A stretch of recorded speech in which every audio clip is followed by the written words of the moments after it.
So here's a lesson for people to understand.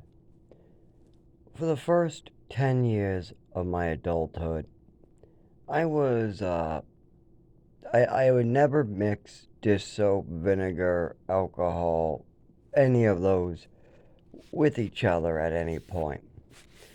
But when I got older and I realized to read the label on everything I ever use, and after I was willing to research each thing in a bottle of soap,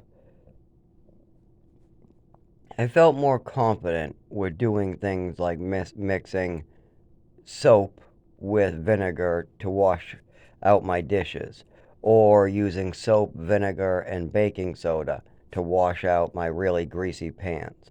I felt more confident doing that. But here is something that they don't tell you when doing your volcano experiment with your kid.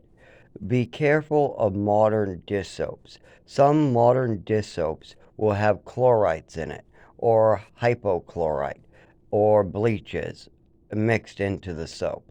And when you add those to the vinegar, it can release a small amount, not a deadly amount, of chlorine gas. So when you mix dish soap, red dye, baking soda, and vinegar together with your kid, if you grab the wrong dish soap nowadays, you can release a small amount of chlorine gas. But that's only nowadays in 2024. Back in the early 2000s, it was glycerin soap that was liquid soap in your bathroom, or most dish soaps would have been glycerin soap with a couple other additives like sodiums or salts or different types of cleaners. But this new power cleaners they have are mostly like a bleach soap mix. And that's why when you add vinegar to it, it just doesn't, it smells really bad, and you'll get fumes a little bit off of it that you can clearly smell. It'll smell like chlorine, actually, or like really, really bad burnt soap.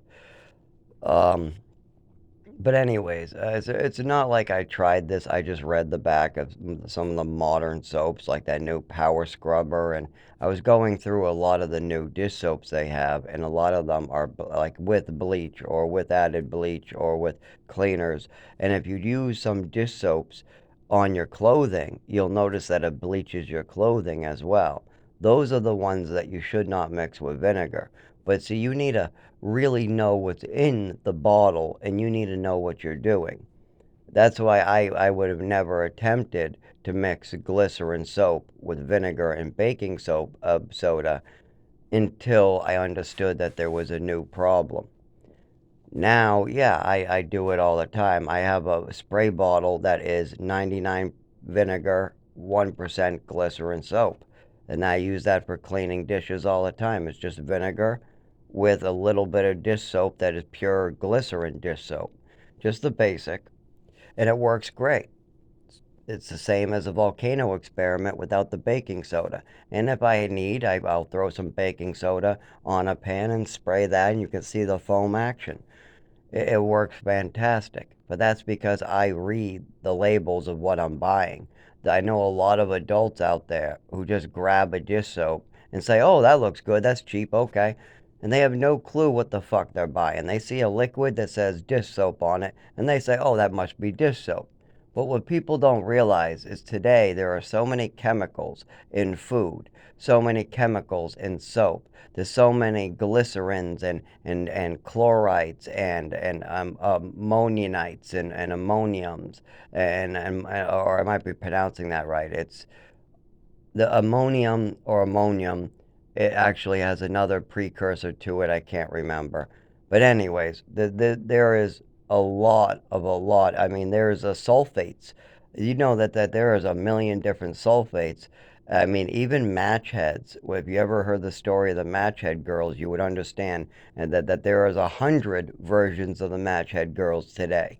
They're in all different industries, and our government is more than happy to cover up these poor people's stories who are getting sick and dying like flies.